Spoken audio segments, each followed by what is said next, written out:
अगला पॉइंट है सौर मंडल के पिंड। क्या है? सौर मंडल के पिंड।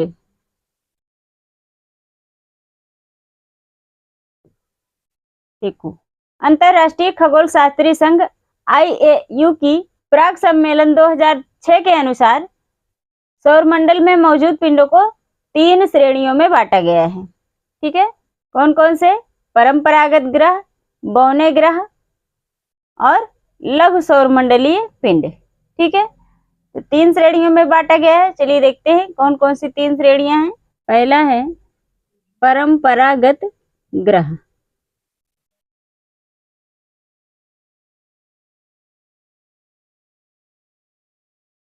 देखो, अंतरराष्ट्रीय खगोल शास्त्री संघ के अनुसार, अंतरराष्ट्रीय खगोल शास्त्री संघ IAU की प्राग सम्मेलन 2006 के अनुसार सौरमंडल में मौजूद पिंडों को 3 श्रेणियों में बांटा गया है।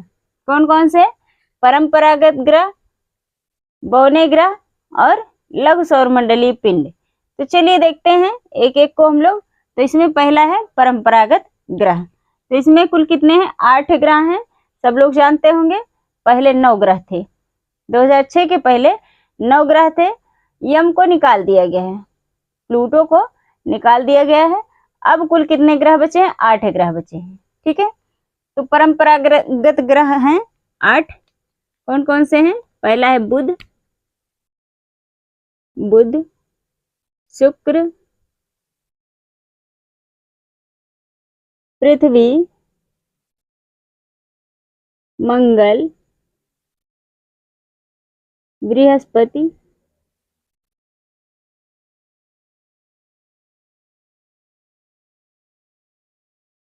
शनि, अरुण और वरुण। तो ये कुल 8 ग्रह हैं। परंपरागत कुल 8 ग्रह हैं। ठीक है, कौन कौन से?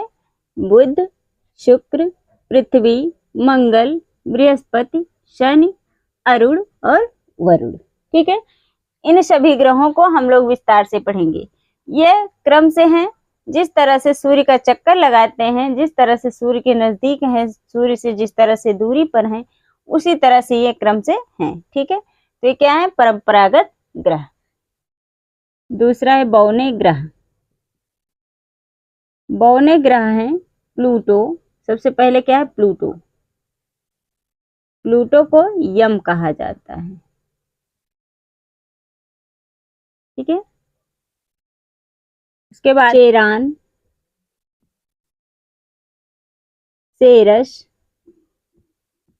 2003 UV 313।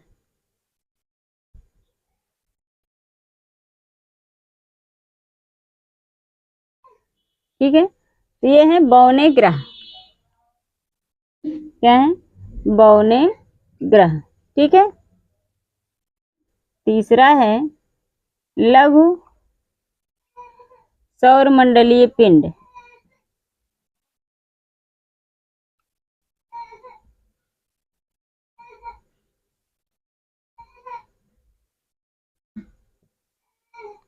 तीसरा है लघु सौरमंडलीय पिंड।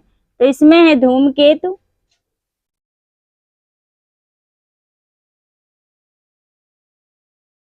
उपग्रह, अन्य छोटे खगोलीय पिंड।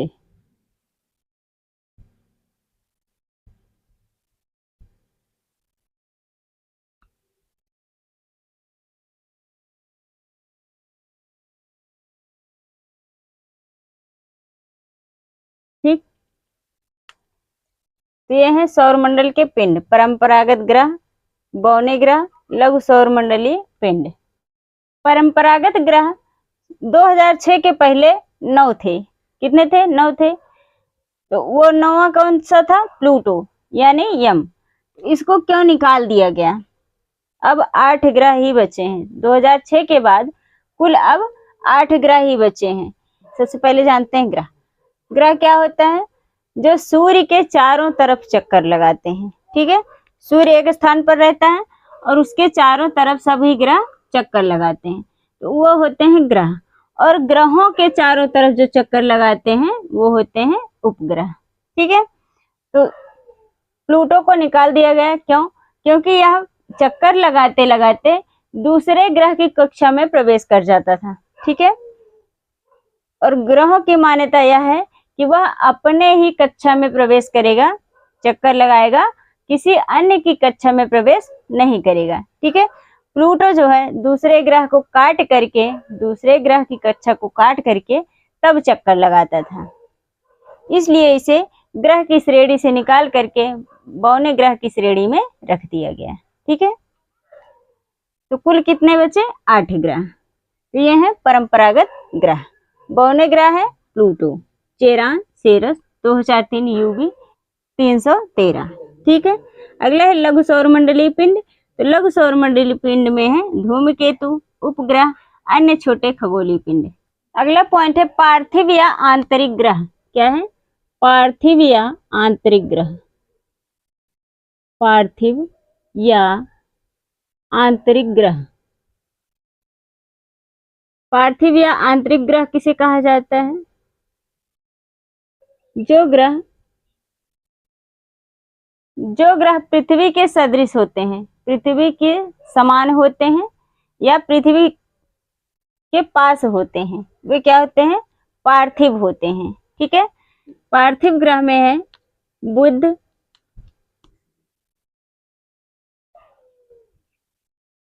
शुक्र, पृथ्वी और मंगल।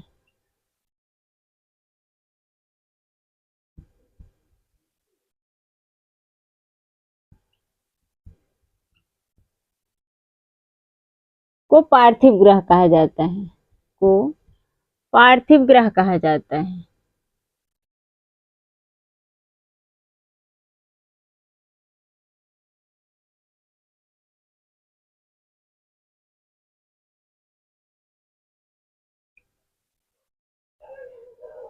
क्योंकि ये पृथ्वी के सदृश होते हैं, क्योंकि ये पृथ्वी के सदृश होते हैं।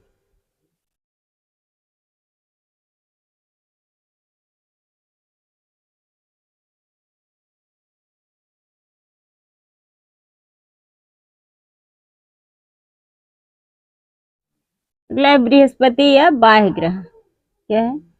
बृहस्पति या बाह्य ग्रह।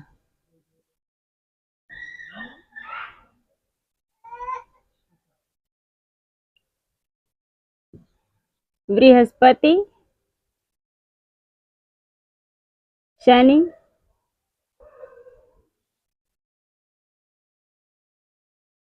अरुण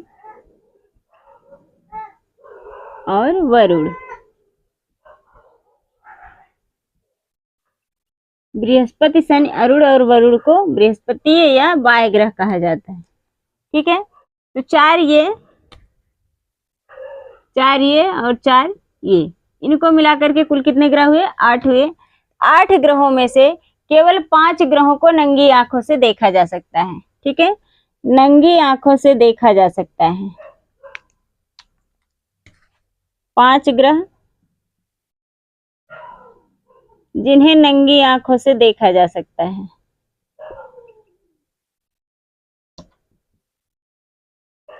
नंगी आंखों से देखा जा सकता है।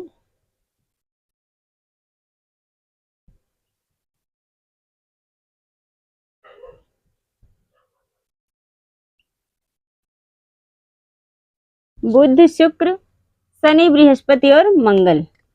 कौन कौन से हैं? बुध, शुक्र, शनि, बृहस्पति और मंगल।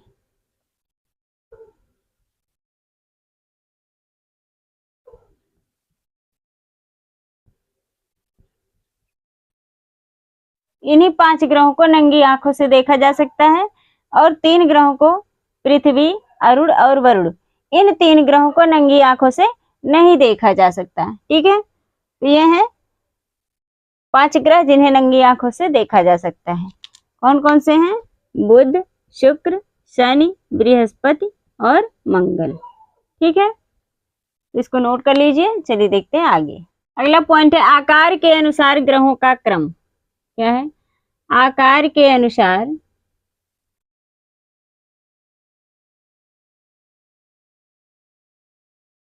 ग्रहों का क्रम।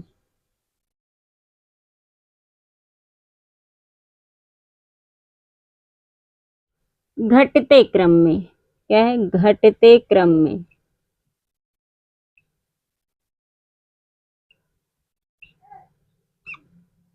आकार के अनुसार ग्रहों का क्रम है घटते क्रम में। तो सबसे बड़ा ग्रह है बृहस्पति। सबसे बड़ा ग्रह कौन सा है? बृहस्पति है। शनि, अरुण,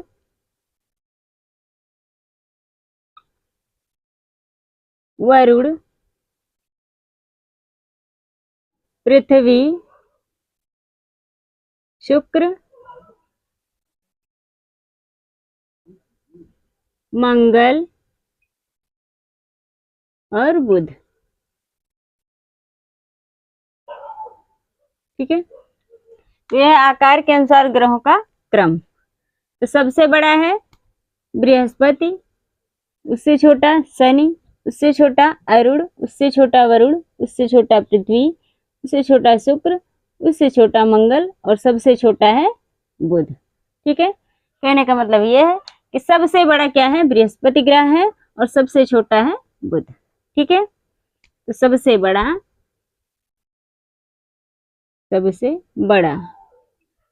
बड़ा ग्रह है बृहस्पति और बुध क्या है? सबसे छोटा। ठीक है, सबसे छोटा है बुध, इसको ध्यान रखना है आपको। घनत्व के अनुसार ग्रहों का क्रम। क्या है? घनत्व के अनुसार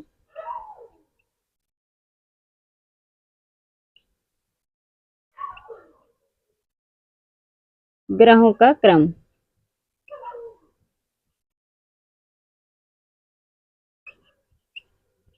बढ़ते क्रम में।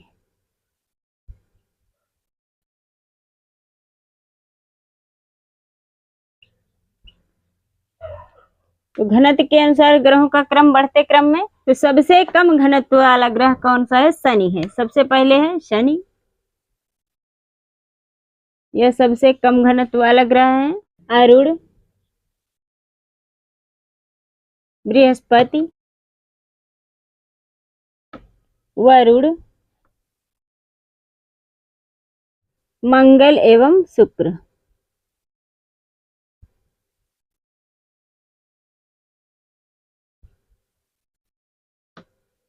ठीक है, तो सबसे कम घनत्व है शनि का और सबसे अधिक घनत्व है शुक्र का। ठीक है, सबसे कम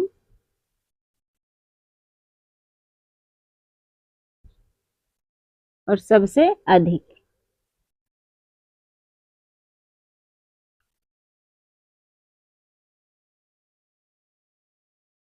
ठीक है, घनत्व के अनुसार ग्रहों का क्रम है। सबसे कम है शनि का, उससे अधिक अरुण, उससे अधिक बृहस्पति, उससे अधिक वरुण, उससे अधिक मंगल और सबसे अधिक है शुक्र। शुक्र ग्रह का घनत्व सबसे अधिक है, ध्यान रखना है, भूलना नहीं है। अगला पॉइंट है शुक्र और अरुण। शुक्र और अरुण। शुक्र और अरुण सभी ग्रहों के विपरीत, सभी ग्रहों के विपरीत दक्षिणावर्त चक्रण करते हैं।